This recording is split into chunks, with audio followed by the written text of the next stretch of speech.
What's good, everybody? Ropes. I had to take a quick minute to make a video to send a rest in peace out to Joe Frazier. I just found out about this, man. I was actually getting ready to go to bed, and something told me to grab my phone and check some YouTube videos out, see if you guys made any videos. And the first thing that pops up, Joe Frazier dies at age 67. I'm like, damn, what a fucked up way to end the night. So I decided to pay my respects to the champ. I've been a fan of Joe Frazier for a very long time, man. He was, him and Muhammad Ali were the first two boxers that I even knew.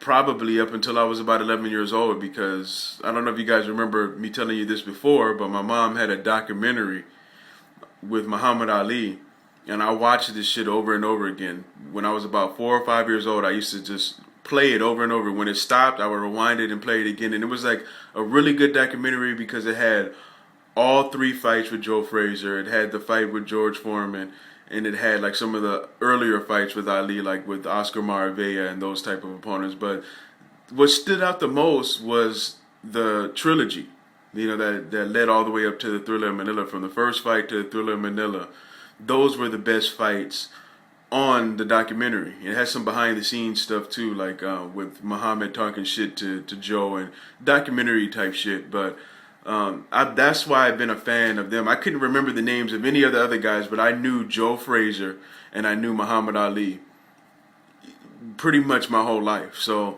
I saw a documentary, a couple of years ago that came out on HBO. It was a good documentary. It was about the Thriller of Manila. And it was a really good documentary. It was more of a Joe Frazier documentary than anything, because Ali, of course, he couldn't contribute to the documentary itself. But it was a good documentary, and I found out a lot of things that I didn't know. A lot of behind the scenes stuff that happened. I didn't know that what Ali did to Joe Frazier affected him for the rest of his life, and actually affected his children. It was kind of hard to swallow watching that documentary, just to see that he was still bitter for so long, and for good reason, because we saw the conditions that he was living in, and we all know that Muhammad Ali, he's in bad condition, but of course his living situation is a hell of a lot better. And Joe Frazier never really got all the credit that he deserved. He never got a lot of credit for beating Ali the first time, because Muhammad Ali had 4 years of his prime taken away when he was stripped of his license. So when he came back, a lot of people said, oh, well, he only beat Muhammad Ali because he had such a long layoff. But if you look at the fight, I mean, Joe Frazier really did deserve a hell of a lot of credit for that fight. I mean, he beat the shit out of Ali that first fight. I mean, he landed his left hook over and over again. He even dropped him a one. I don't even know how Muhammad Ali got up from that. But he really dug in Muhammad Ali's ass the first time they fought. And even the second fight was a close fight. I think that Ali won it clearly, but it was still a close fight. So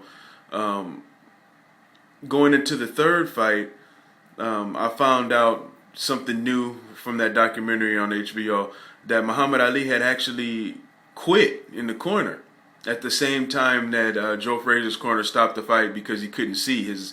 I think he was almost blind in one of his eyes or something like that. So to me, that's a draw, but that would be considered a draw. But his corner got to the officials first, and Muhammad Ali walks away with that win. So it was a little bit sad to see that he was bitter, but I hope that documentary helped him get a little bit of his frustrations and vent a little bit, and give him just a little bit of peace, because I hope he didn't die with that, man. And I hope that Muhammad Ali would have at least tried to contact him when he found out that he was in the hospital or whatever. I hope he made an attempt, even if he didn't reach him, because he really did owe Joe Frazier an apology for the way that he treated him. He looked out for him when he was down, and then when Muhammad Ali got in front of cameras, again, he started belittling him and calling him an Uncle Tom and a gorilla. Excuse me.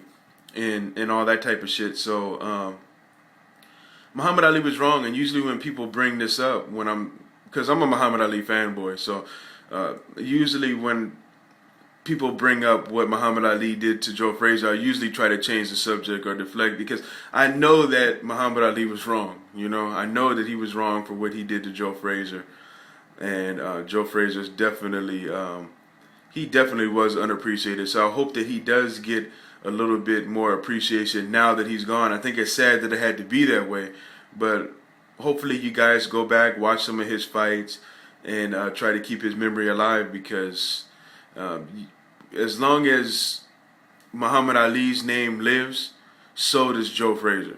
Because if you think about it, who would Muhammad Ali, would you even really remember Muhammad Ali if it wasn't for Joe Frazier? I mean, he had the fight with George Foreman. That's all good, but do you think that his name would have stood the test of time, Muhammad Ali I'm talking about, without Joe Frazier? Because for me, being a Muhammad Ali fan, the first thing that I think of when I think of Muhammad Ali is Joe Frazier. Their names are just connected together. Not George Foreman so much. It's just these two guys put on some great matches, and Joe Frazier brought out the best in Muhammad Ali. And in the first fight, he beat his ass. So I don't know. That's a question that I got to think about. That would Muhammad Ali's name even be still even talked about if it wasn't for Joe Frazier?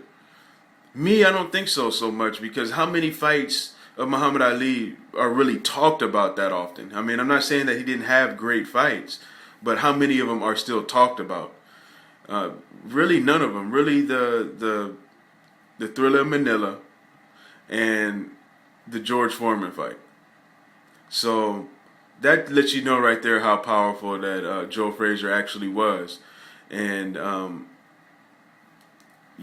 that's my video. I really don't have too much more to say, but rest in peace. My prayers go out to the family, and I'm out. Peace.